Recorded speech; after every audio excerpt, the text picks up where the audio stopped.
Hey there, fellow classic comic collectors. As always, I'm Scott Harris King, and today I'm finally going to start the series that I've been teasing since I began my channel, and that is my look at Vietnam through the lens of romance comics. Now, I've talked about this before, both on my channel and on some of the forums that I'm on, but let me just set the stage. As you know, I'm a big fan of romance comics. And as I think I've mentioned before, specifically, I have an interest in romance comics that deal with the Vietnam War. Romance comics have typically had very specific guidelines that they're written towards. It varies depending on the company, but there's certain formulas. There's certain things they do. They're trying to uh, subconsciously they deliver certain messages to the reading audiences, and there's just certain tropes that you can expect from romance comics. That all kind of gets thrown in the blender when it comes to romance comics that are dealing with Vietnam, because all of a sudden you have to start dealing with the war angle as well. And what happens is that a lot of times they don't deal with that very well, but also you can see how the romance comics approach to the Vietnam War changes as public opinion about the war changes. So the stories that you get towards the beginning of the war are going to be significantly different from the stories that you get towards the end of the war. And it also, again, varies somewhat by publisher. The vast majority of romance comics that are about or set during or as part of the Vietnam War come from Charlton, which is kind of no surprise because they push the envelope a lot more than the other companies. But there are some significant romance books from both DC and Marvel that also deal with the Vietnam War.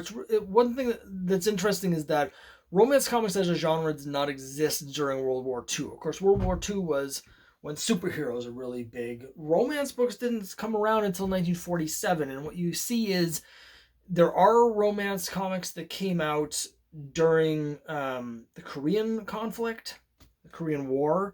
A lot from St. John's, for instance. They had some, and some from Harvey as well. But when you get to Vietnam, you start to see a very different set of books. So just to set the stage here, I've read quite a number of these, and as I said, they vary somewhat uh, by company. They also vary by when they came out, but there's certain tropes that do repeat. Like a lot of romance books, they tend to have similar setups, even if the execution is a little bit different. The big ones that you're going to get is a lot of times you'll have stories where um, the woman is at home waiting for her love who's off of Vietnam, discovers that their husband or boyfriend or whoever it was has been killed in action, and then they're grieving, and at the end of the story they end up meeting a new person. It's oftentimes one of their war buddies or one of their best friends of the deceased. Once in a while you get a twist on this where it turns out that there was a mistake and the person actually didn't die, and then there's an extra layer of confusion in the situation. um, Second, we have a similar setup where the girl's waiting at home, but in this setup she finds a new love. Again, it's often the best friend who didn't go to Vietnam. So we have a situation where we have a girl, her boyfriend goes to Vietnam, she ends up starting a new relationship with like the guy's best friend, and then is racked by guilt, and then um, they have to deal with the consequences when the person returns from Vietnam. Sometimes the man is killed in Vietnam and they have to deal with their guilt over that. But usually they return from Vietnam and they have to deal with things. And a lot of times there's actually a happy ending, because we discovered that they don't have anything to be guilty about because he actually fell in love with someone while he was in Vietnam, and so now both couples are really happy. So, and then the third one is the girl is a nurse or some other kind of caregiver, whether it's a nurse at like a VA hospital or something back home.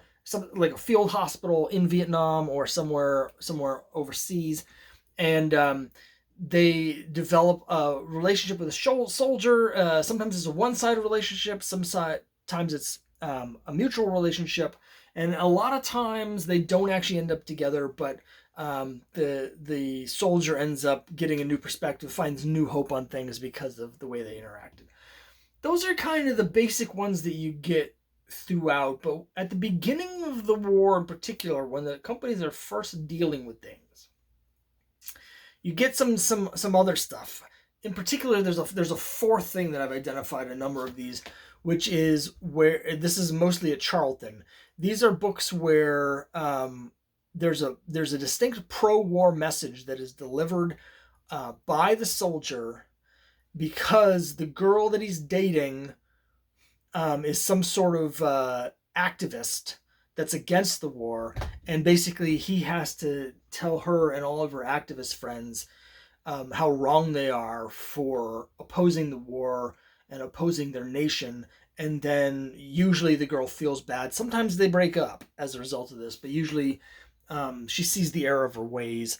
You don't see nearly as many of those as the war continues. By the time you get to the end of the war, you start to get some of these same plots, but delivered very differently.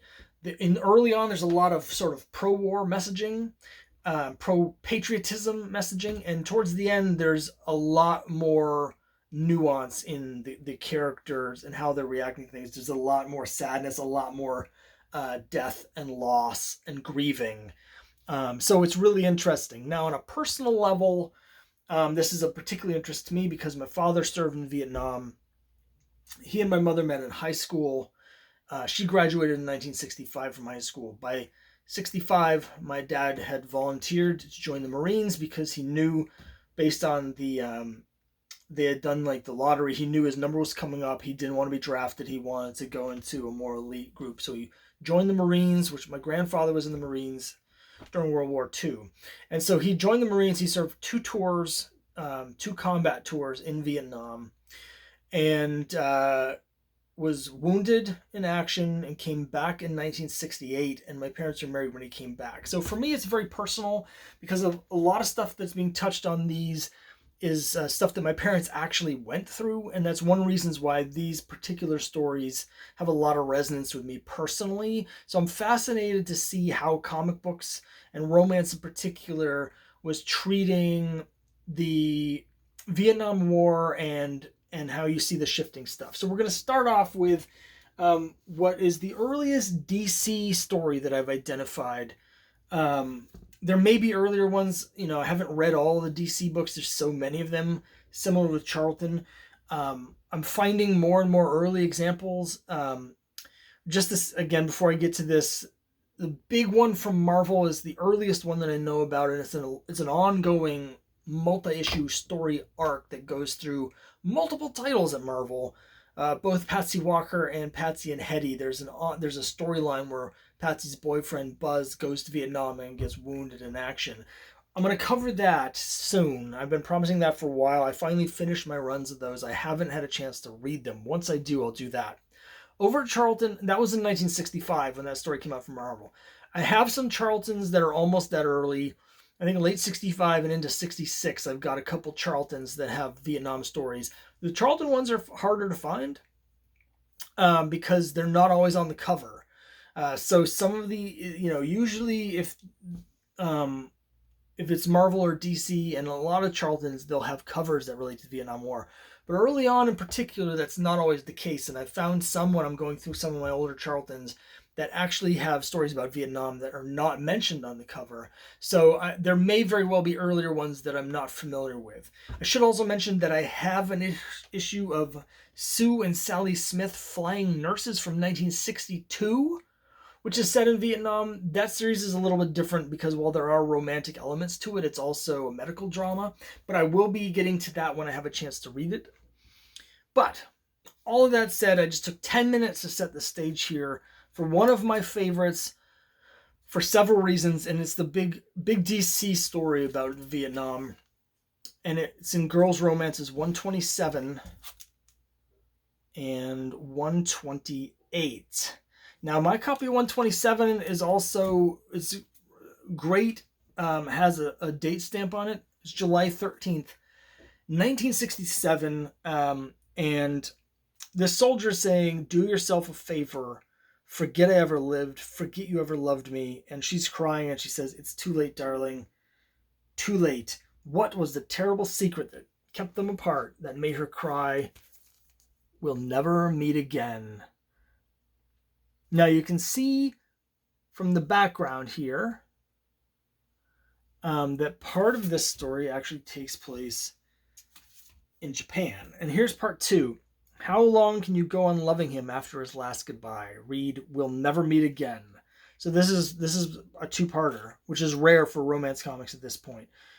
And she's saying, no, I can never forget Bill. Bill's the guy who on the last cover was telling her to forget him. And then the other guy says, yes, you will. You'll forget him the second I kiss you.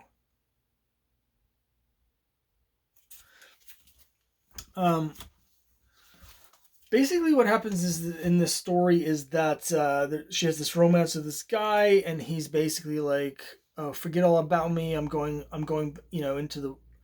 back into the bush, and I'm going to be killed. Forget about me. And she's like, no, I'm going to love you forever. And then she meets this other guy, and they end up sort of kind of having a little bit of a thing. And some of this, I believe, takes place on China Beach. Now, for those of you who were around in the 80s, you may remember there was a TV show called China Beach in the late 80s. And China Beach was a place where there was it's sort of an R&R area. They had some of the hospitals there, but it's also a place where the GIs would go for when they had leave, because there was a big beach and they could surf and whatever and relax theoretically, and stuff like that. But what ends up happening at the end, and when we get this here, is that she ends up going to Japan. The U.S. had army bases in Japan, because of course, so after World War II, we had occupied Japan for a while, and then became big allies, and some of them kept some of the army bases. And so during the Vietnam War, those bases were used as hospitals. So they'd send the wounded GIs who are seriously wounded from Vietnam to Japan to recover. My father was actually in one of these hospitals in Japan for part of his recovery after he was wounded. And so what happens is she goes there, and there's a whole thing where they were supposed to meet up, and he didn't come and meet her, and so she thinks that he's either dead or has abandoned him or whatever, and she's searching for him, and she eventually finds him, and he had been wounded and had amnesia, and so basically he missed their meeting because of his injuries, and then they meet up. And the story is very heavily borrows from the movie An Affair to Remember. So if you've seen When Harry Met Sally, they talk a lot about that movie. And there's some scenes that are very similar to that, except it's all set in the context of the Vietnam War. This story was written by Barbara Friedlander. Barbara Friedlander was a writer-editor for some of the romance lines. There were 2 different main editors that each had their own stable of creators that worked for them on their different books. And so she worked a lot on Heartthrobs, and she worked some on I just blanked on what the other one was, but she had like 3 titles that she did most of her work on. She was one of the writers for their ongoing soap opera books, and so this is one of her stories. I've had the chance to meet Barbara Friedlander, although I haven't specifically had a chance to talk to her about this story here. I find it interesting because it mostly avoids the political stuff. It's very much a just a straight up sort of romantic drama. As I mentioned, since it borrows so much from A Night to Remember, and that is again a source for I said When Harry Met Sally. That's not what I meant. I meant Sleepless in Seattle. In Sleepless in Seattle, they talk a lot about that movie. So there's a similarity between those 3 stories, and so it doesn't really get into any of the political stuff in the war. But it does add that sort of rip from the headlines element to it, because of course it came out during that point. DC would mostly avoid Vietnam stories. I think they decided that it was maybe not something that the readers wanted to be reading about. It was a little too real. They wanted some maybe more escapist sort of romance stuff, and so we don't get a lot of stories like this. Very different from what's going on over at Charlton, as we'll see in some of the other installments of this. But for me, because of the specific time frame, these books came out when my father was in Vietnam, reading comics, although not these, I'm sure. He mostly was reading Marvel. And he was wounded just like the soldier here. He was sent to Japan just like the soldier here for his recovery. So for me, it's a very personal story, and it's one of my favorites. So I wanted to sort of start off with that one. I've been hoping to start this series by talking about the Patsy Walker, but I haven't had a chance to read it just because that's kind of the earliest. I'll get to that as soon as I can. But this is, again, as far as I have been able to find so far, the earliest and probably the most important of the DC romance books that deal with the Vietnam War. Now, maybe next time around I'll talk about Young Love 104. That's another DC book that takes place a few years later, and it's written by Robert Kanigher, and that is also deals with Vietnam in a very different way from this. So I think that might be a good place for me to pick this up next time, just to stay with the DC books and sort of show how their limited interaction with the Vietnam War and the romance books, sort of, you can see the arc of how those go. Just from these two stories, really. But anyway, I know I talked a lot and had a lot of setup and a lot of stuff that wasn't actually specifically about these comics. But I hope you found it interesting. Again, one of my favorite Vietnam romance stories. At some point, I hope to see Barbara Friedlander again and get these autographed, because I really dig these ones a lot. So I hope you found this interesting on some level, and I'll see you next time.